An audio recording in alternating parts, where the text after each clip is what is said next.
So it's actually a wonder that I have a voice at all, because I was scream singing along to Girls Aloud in Glasgow yesterday. They were the hunt. It was phenomenal. It was a sea of leopard print and sequins and just pure joy, and such a fitting tribute to Sarah Harding, who also actually had ADHD. It was a really emotional and just really wonderful night. I had the best time. But anyway, I won't wax lyrical about Girls Aloud. I could. So there are some people that I would love to interview, and I've been on at them, literally in their DMs, messaging managers, assistants, every which way, trying to get people to come and have a conversation with me on this podcast. Literally, there are people that I've been messaging on and off for 2 years to try and persuade them to come on this podcast. And then there are people like today's guest. I've been such a fan of this person's platform and the work that they do, that actually, in many ways, it inspires the work that I do. I suddenly thought, do you know what? Might as well ask. I'll give it a go. Next thing you know, here we are, Monday morning, having a wonderful conversation. Now, the person I'm speaking to today is a journalist called Tatton Spiller. What a name. What a name for a start. Tatton is the founder of Simple Politics, which is a hugely successful project that makes politics clear and interesting. He's also been a journalist and a teacher and worked at the Houses of Parliament. So Tatton is a bit of a ledge. I will be honest, this conversation didn't go exactly as I anticipated. I know that coming up to the general election, surprise general election, he's going to be super busy. His time's going to be stretched. He just completely blew me away with a perspective that I didn't expect him to have, and a really heartwarming conversation that I didn't think I was going to be having this morning. So do you ever have that thing where it's like your parents tell you something? They say, oh, this is how you've got to do it. Like your life philosophy. I don't know, not just brush your teeth, but the things, and you're like, all right, yeah, all right, Dad, shut up. You know, that kind of thing when you're a kid. And my dad's life philosophy has always been keep it simple. And that in part is why I'm so enamored and in awe of the work that Tatton and his team of legends behind the scenes at Simple Politics do. Politics can feel completely inaccessible. Really, you just got to keep it simple. I'm so excited to share this crucial conversation with you all, which isn't just political, but you know what? Everything is political. Wise words from Skin there of Skunk Anansi. Anyway, I could ramble on for ages. And actually, I should just shut my trap and let Tatton do the talking, or let the funky music do the talking. I'm still in Girls Aloud land. I'll stop talking. Enjoy! Though blatantly obvious, the late discovery, diagnosis and treatment at 38 for severe combined type ADHD in 2022 not only improved, but genuinely saved my life, which I have since dedicated to fighting for change amidst the global ADHD crisis. As the acronym suggests, I swear like a sailor, and each episode will contain sensitive subject matter. So please always read the description before diving in, where you will also find a link to resources for support. These crucial conversations with experts by lived experience are shared to inform, validate, shame eradicate, and unite the ADHD community, with a fair few laughs along the way. I've been labelled too much all my life, but finally I celebrate my too muchness and use my justice sensitivity to let the world know that ADHD presents differently in each individual. Self-diagnosis is valid, and that ADHD is not a trend. ADHD is real. And I want all ADHDers of all genders to know you are not alone. The leopard is a symbol of Aberdeen, Scotland, where this podcast began. It also symbolises bravery, the reclaiming of power, and I'm a total hun. So leopard print has become the uniform of the ADHD AF community, uniting to support each other and push for change, which together we can make happen. We are the leopard print army. Hear us roar. So I'm joined today by a very special guest. Could you please tell me your name? My name's Tatton. And what are your pronouns, please, Tatton? He, him. Your age? 43, somehow. Is location? Whitstable in Kent. Occupation? Oh, I hate that question. I don't know. I don't know what I do. I just kind of potter around and write some bit. Maybe a writer, maybe... Let's say writer. Okay, yeah. We'll go with that one. A multi-hyphenate. This is a really important question. What's your favourite film? Ferris Bueller's Day Off. Oh, a good one. Your favourite animal? I have cats. Yay! You didn't expect to be asked these questions this morning, did you? I mean, listen, I'll take it. Yeah, I have some cats, and they're called Peggy and Ivy, and they are infuriating. Okay, we're almost there with my ridiculousness. Thank you for humouring me. Would you say you're a dopamine dresser or calming neutrals? I wear mostly grey. Yes. I'm wearing grey today. And the last very important question, what city in the world are you most like? I mean, I lived in London for 30 years, and that was my city. I mean, I just loved it. Yeah. I loved everything about it, and I knew it. I knew the ins and outs in it. And I mean, we'll talk about mental health and things in a bit, but I made that city work for me because I knew how to get across, and I knew the shortcuts, and I knew how to get round and think round corners, and I knew what was coming. And that's really important in terms of other cities in the world having other qualities. But my knowledge of that place suited me. I now live in a small town, which works even better in those terms. Yes. In being able to know the place so well, I can keep myself safe. That's so interesting. And now I want to go off on a whole different tangent. That is so interesting because I have that. I lived in Ibiza for a really long time. And sometimes I think to myself how much I miss it. I'm like, do I actually miss living there? Or is it just that knowing how to do everything, knowing how to navigate it? I'm a non-driver, all of those things. It's like, I know how to do this. Anyway, we digress. Thank you so much for letting us get to know you better. Thank you for giving me your time this morning because it's a very, very bloody busy time for you because it is. You are Mr. Simple Politics. Yes. Anybody doesn't follow Simple Politics on social media, you absolutely should. Could you tell us a little bit about it, please? It's a project that's about helping. Well, our stated aim is to help people have better conversations about politics. It's not to get people to vote for a particular team or anything like that. It's not even. I mean, it's not even telling people to vote. It's just telling people to be nice and understand and have an interest and care. Because politics is about hope and love. Ooh. And making the world a better place for everybody. That's what politics is, right? What can we change right now? What can we change to make life better for more people? And all the election chat, it's not framed like this. You can watch this 7-way debate where people are shouting at each other and it's all misery. But politics is about making lives better. Yeah. And we should talk about it in those terms. And that's what SP tries to do. Yeah, I think that's so interesting. Like, you're absolutely right. I always think about it in terms of so many people say, well, I'm not into politics, I'm not political. And I've just got the Skunk Anansie tune in my head on a loop. Like, everything's political. It is. Everything is political. It is about making life better. With what we've got right now, how can we improve things? And I think really it's so interesting because we don't realize how much we just get drip fed.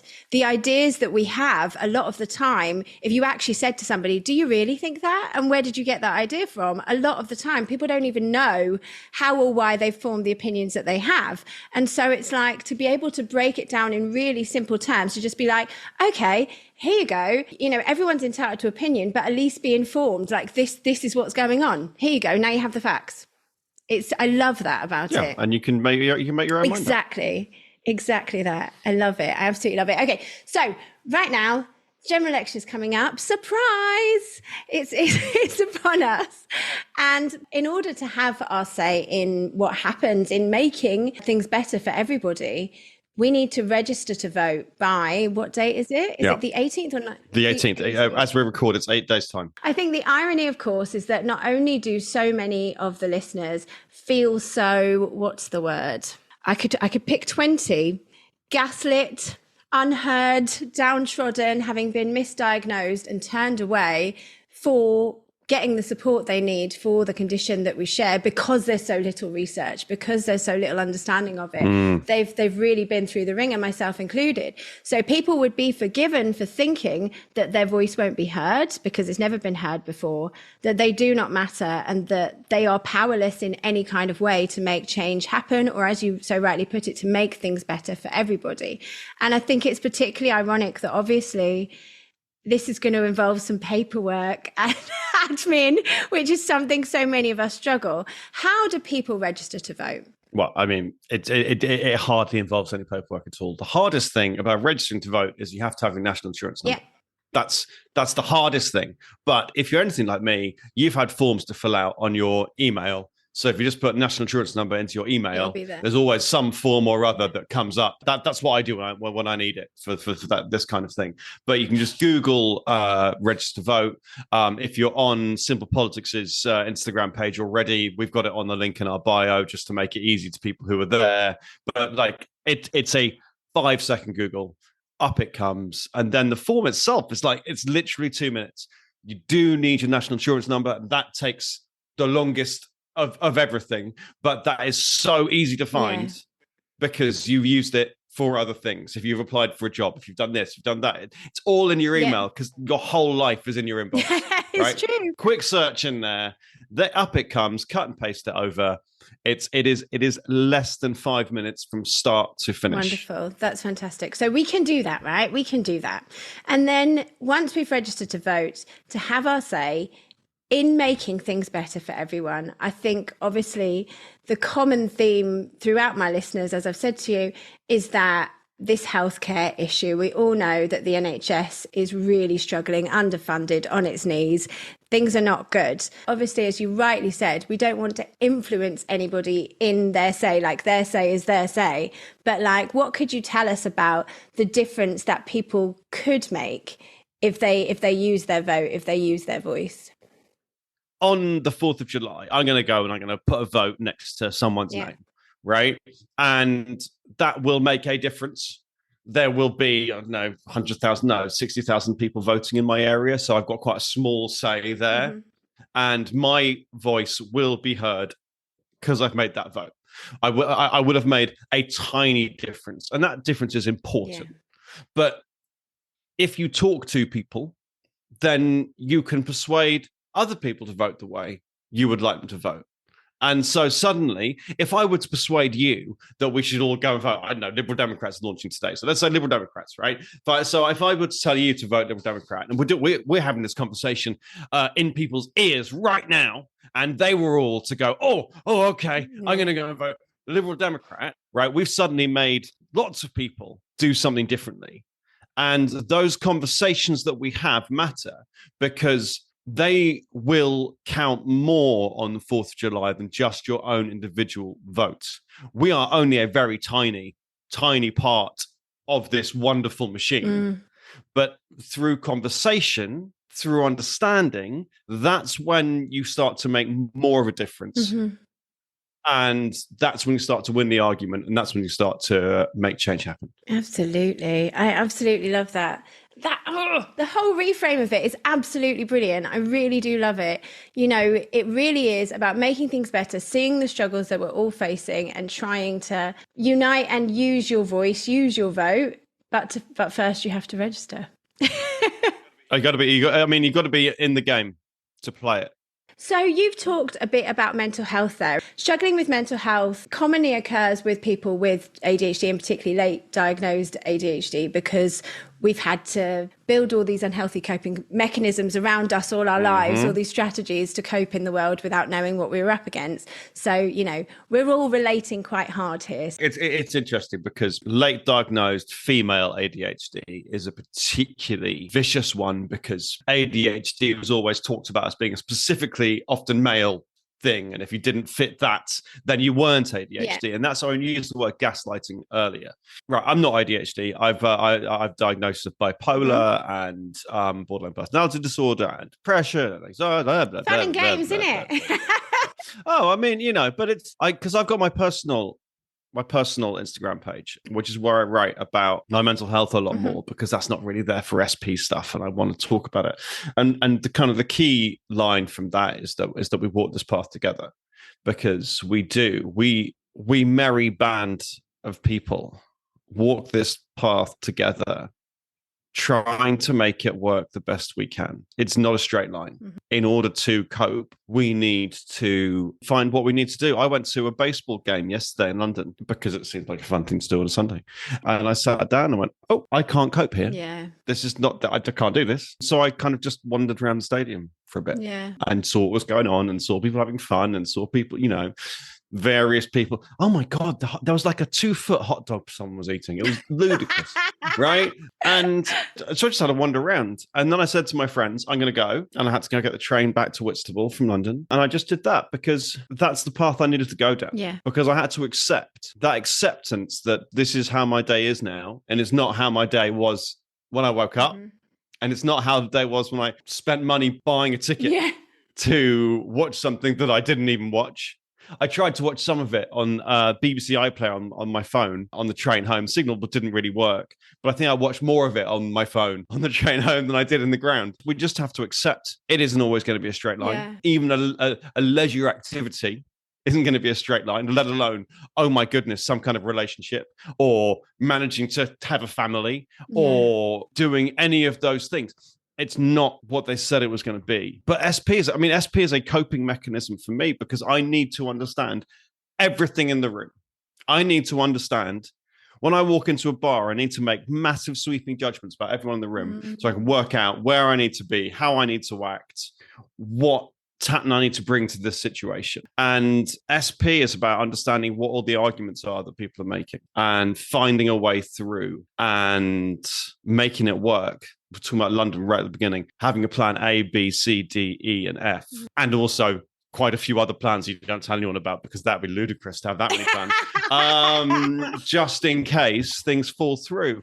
And that's where we have very different diagnoses. We have, I'm sure, very different symptoms, but that having to get through anyway means that, lovely listener, you and Laura and everyone, we're on this path together. Yeah, we are. It's so, so true.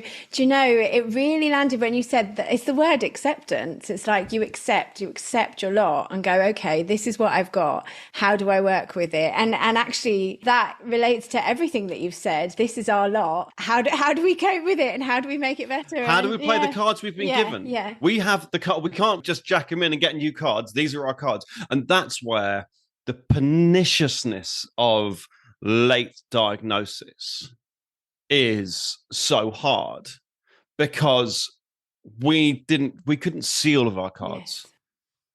Yes. We had these cards. We didn't have aces and faces. No. We had 2s and 3s, and we didn't know that's what we had. Couple of jokers as well. The game, the couple of jokers. The game didn't make sense. The game was rigged, and we didn't know it was rigged.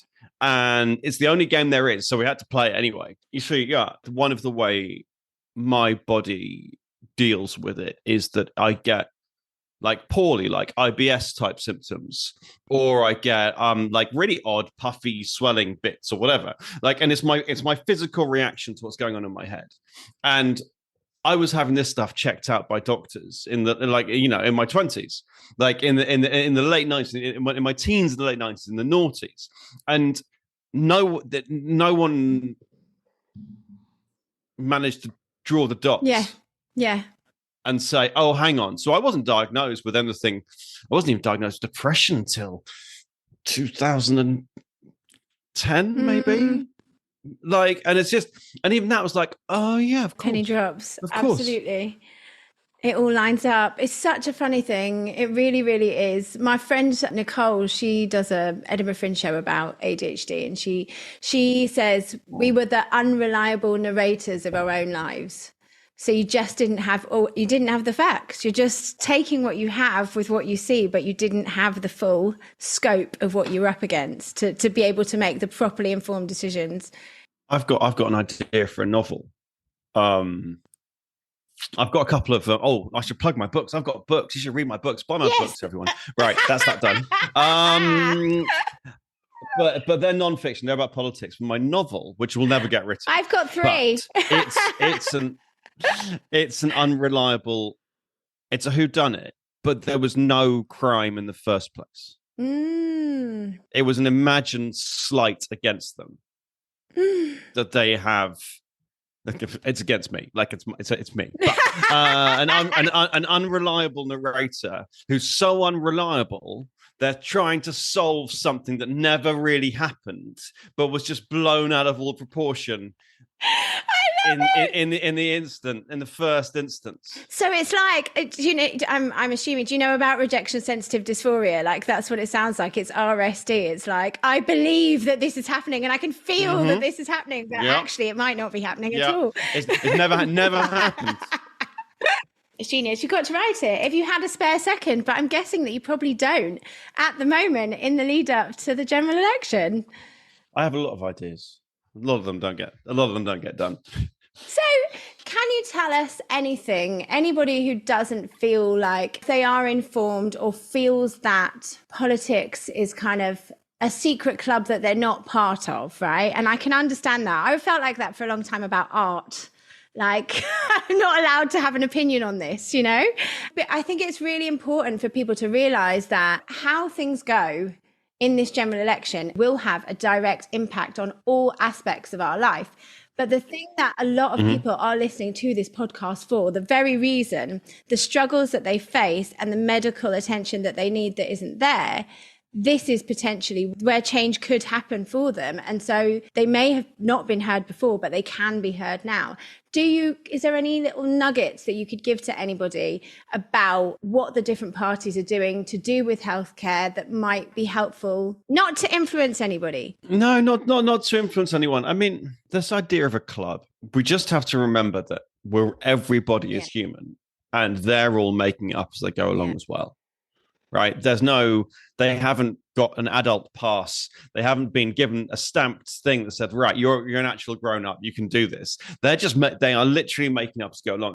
These parties are fallible. They're deeply fallible. They're trying to work out what they would do to change things. The Green Party came out last week and they said, we need £50 billion a year more to do it properly.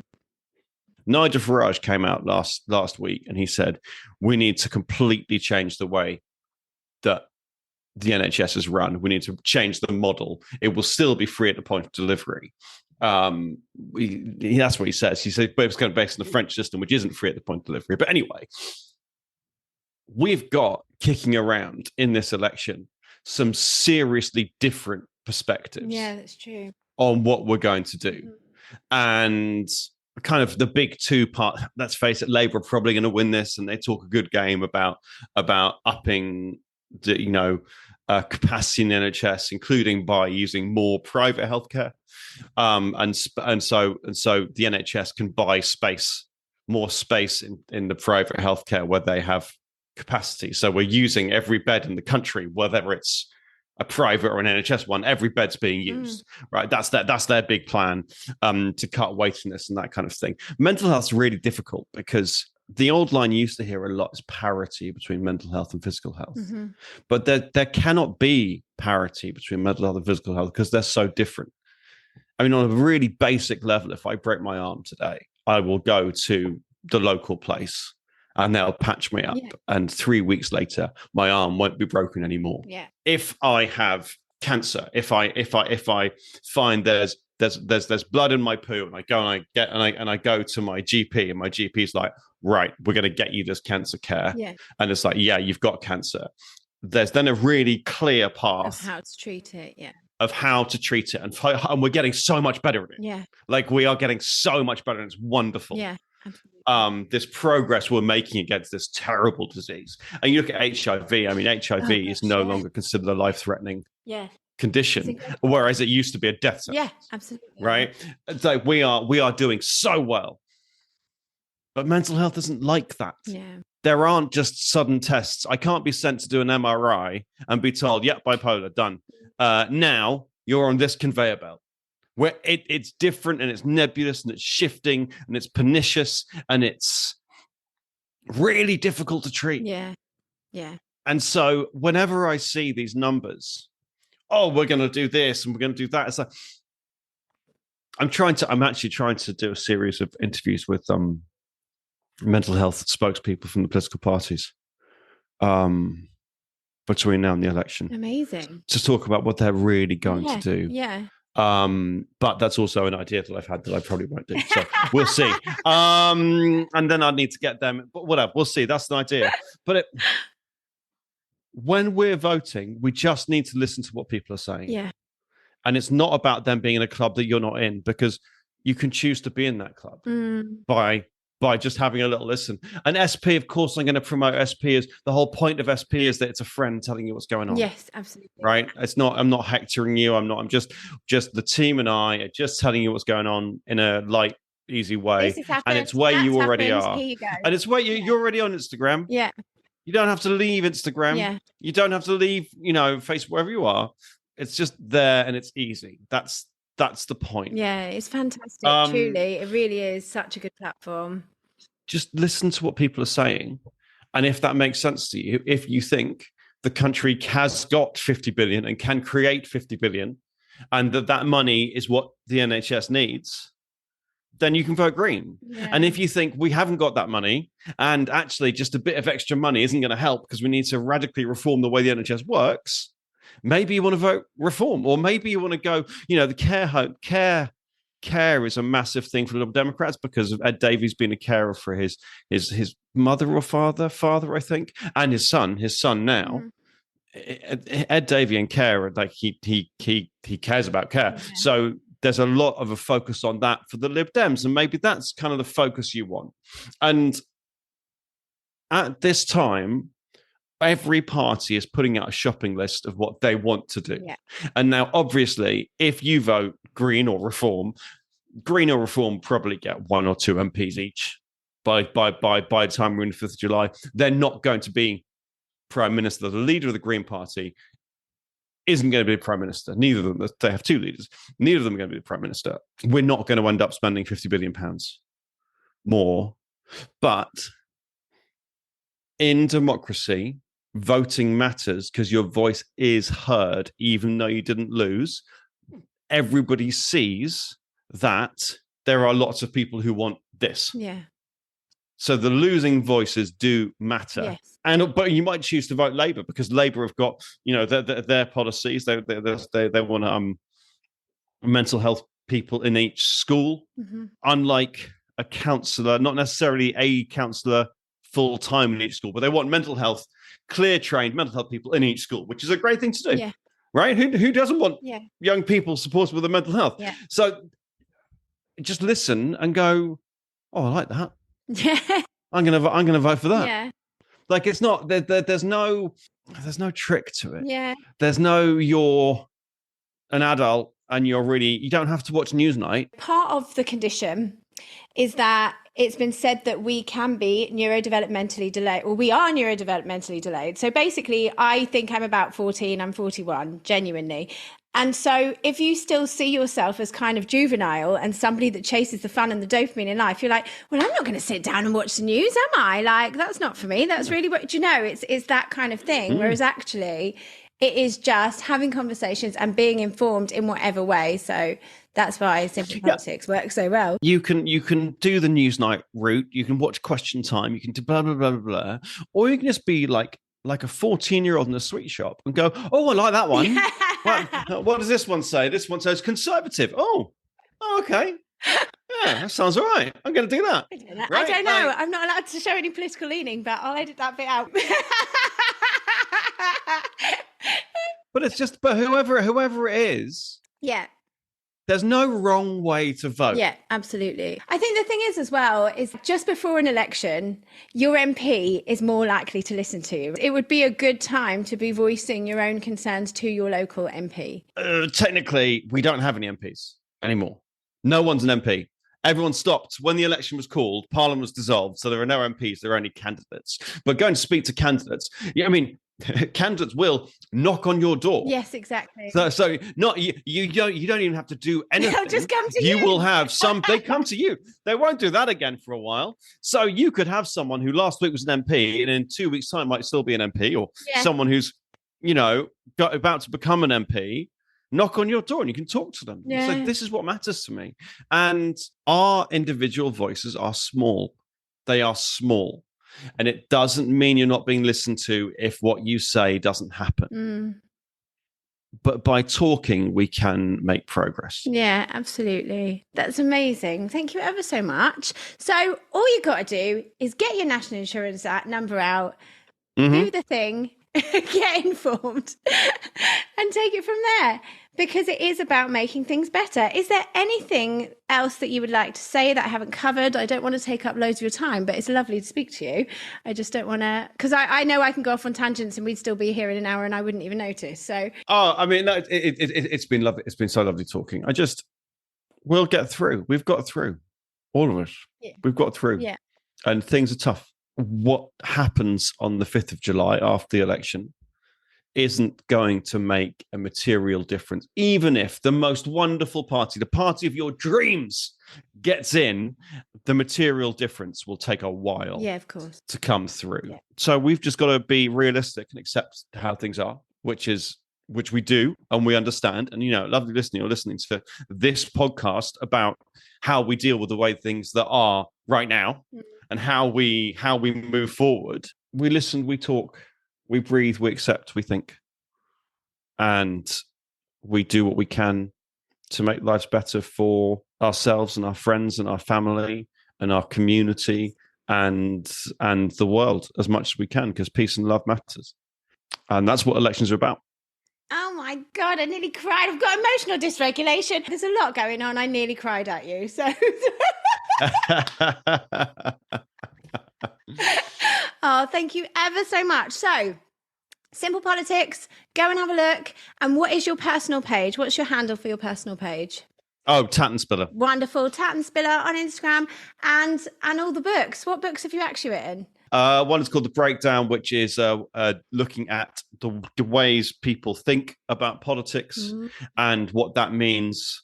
So why some people might be against something that you go, oh, but surely everyone should like that. They must be evil and wrong. They're not. They just disagree with you, and that's fine. And then that was published in 2019, and then 2023's book, Politics But Better. Well, it's an A to Z, 26 different ways. So you don't have to read the whole thing. I know that sometimes people with ADHD don't like reading whole books. You can dip in and out. It's 26 different chunks. Or just can't. Or just, just whatever. It's 26 different ideas of how, looking at 26 problems we've got and solutions to solve them. It's about hope and it's about improving. And in fact, the paperback is coming out soon. Is there an audio book? Oh, yeah. I sat in a little booth in Soho. I thought we don't need to know about that. The screen came down. No. I sat in a booth and so I was like, the publisher was like, oh, we're going to get you to do the audio book. So, oh, that sounds fun. I was like, oh, recording studio. And so I was like, oh, this is going to be really a pinch me moment in this glamorous kind of thing. And it was this tiny little space with a man who I could hardly see shouting at me every time I said a word or whatever. And because they're my words I'm reading out, it's really hard to not get excited and go off on a tangent and write a whole new chapter live in the recording studio. But you've got to do it word for word because it's on Amazon. It syncs up with the book. Oh, I see. Right. So you can read on Kindle, and then on the commute the next day you can have it in your headphones. Yeah. And it'll just carry on. So it's got to be word for word for word, exactly where it is. And that. It was, yeah. Oh, well, I've got you on this. I've actually changed my mind about this one. Oh, I mean, that's the other thing is that people assume that arguments I've made in books are arguments that I'd stick with. Nope. No. I've thought of something else now. So we're going to... Oh, I love it. Thank you so much, Tatton. It's so lovely to speak to you. And I'll be following along. And I'm just super grateful for you for giving us your time. So thank you very much. Well, thank you very much for inviting me on. It's been what a lovely thing to do on a Monday morning. Thank you very much. Thank you so much. Have a lovely day. Cheers. And you. See you later. Oh, I'm sorry. That was unexpected, wasn't it? Here we are about to have a conversation with a man who dedicates all of his time to politics in the run-up to a general election, and he's talking peace and love. Did anybody see that coming? What a plot twist. Peace and love and hope. And he makes me feel hopeful. And all of the work that team do is just phenomenal. So hats off to Tatton. What a ledge, hey? Super grateful and super informative, but actually just keeping it real. And my father would be proud, keeping it simple. Let's all keep it simple. I love it. So when Tatton rightly corrected me and said, well, you know, it isn't MPs, it is candidates. So I'm sure that likely at this time you've had candidates knocking on your door. Like never has there been an ear to chew like there is right now. And actually, alongside registering to vote, one of the things you could do is speak to these candidates, share your concerns, get your voice heard locally. So just off the top of my head, I have a little list of things here. Keeping the right to choose option for ADHD diagnosis. So in Scotland, we don't have right to choose. That's something that is really, really important because it means that people can access the assessment and treatment and help support that they need in a much more timely fashion, with waiting lists going from things like, for example, 6 years to 6 months. And keeping it in England, the data dashboard. I talked a lot about having the data, having the numbers when we launched the Make It Count campaign. Now, I know it's been all quiet on the campaign front, but for good reason. It's coming. I promise you it's coming. And I'm so close to achieving everything that myself and a team of people who are just absolute legends and have dedicated their time and energy, and so much work goes on behind the scenes. So much work.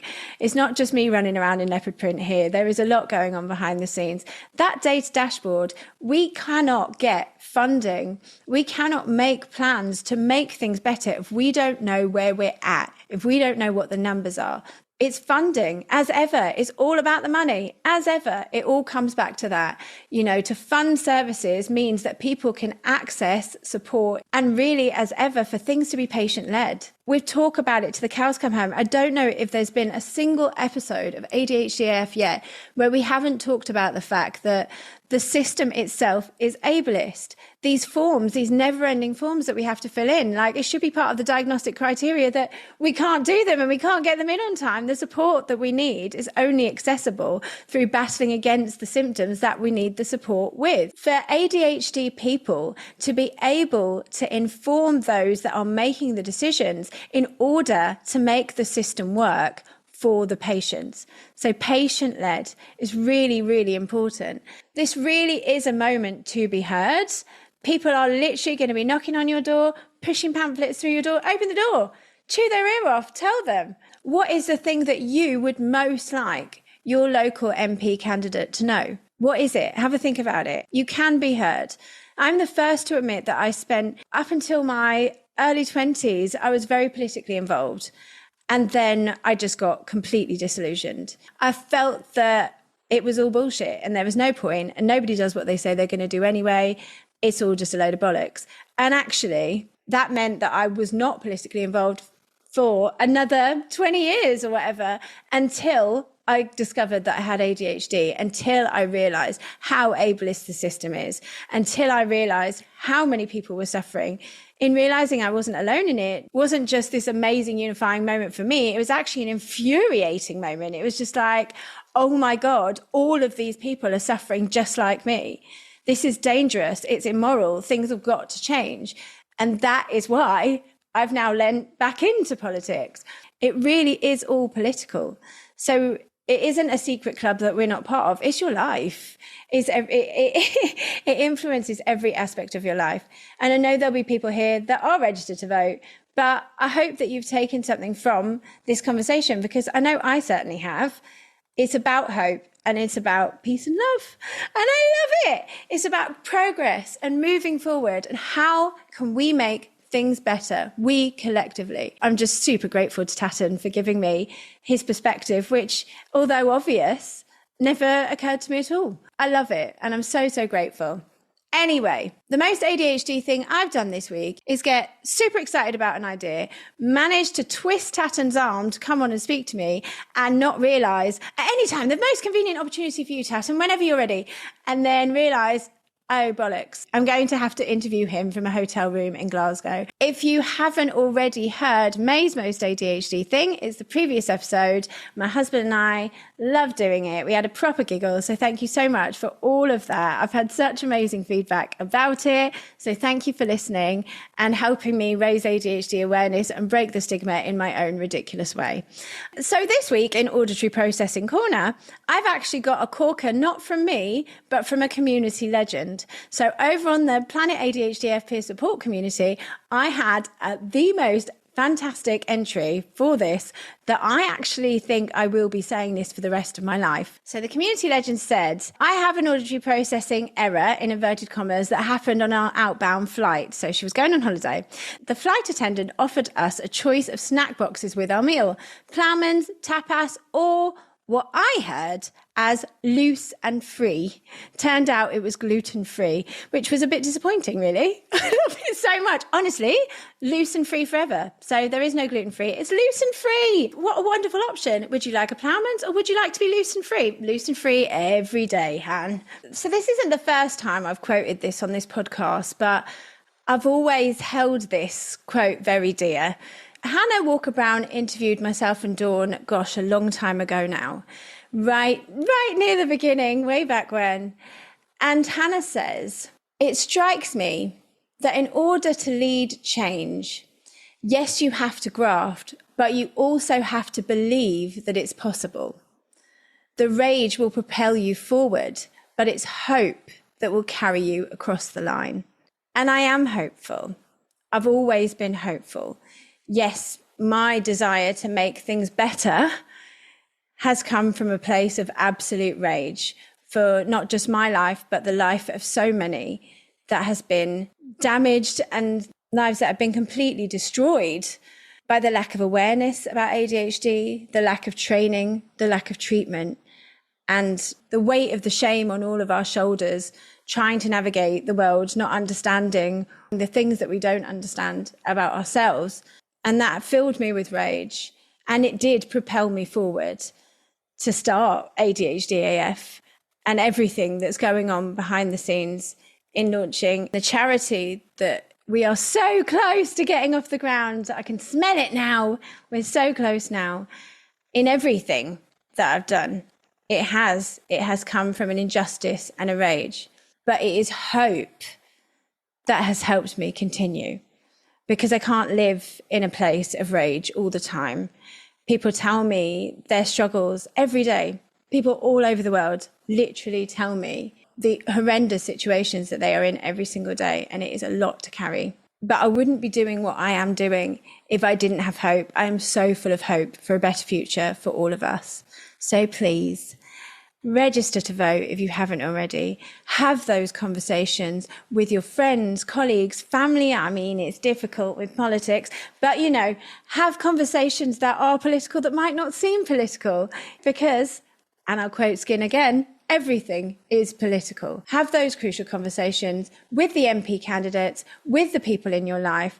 And if, like me, getting political feels a bit scary and inaccessible, or you feel like an imposter or a fraud, you can just do something as straightforward as following Simple Politics on Instagram. Just keeping it simple, like my dad always said. We keep it simple. We lead from a place of compassion and understanding. Nobody has this thing figured out, and all we want to do is to move forward to trying to make things better for everybody. So, thank you very much. I will wind my neck in and stop talking now. I don't think there's anything else that I've got to tell you. And all I can think about now is the takeaway coffee cup I should have bought at Girls Aloud last night that said, I got my cappuccino to go. It will haunt me for the rest of my life. I should have bought that cup. Anyway, people, be kind to yourself and register to vote. We can make a difference. We are all in this together. If you haven't registered to vote, just do it now. I know how much of a ball ache and a struggle and a block admin can feel. Trust me, it's the literal bane of my existence. But now's our chance. We've got an opportunity here. I'm full of hope for a better future for us all. Big love.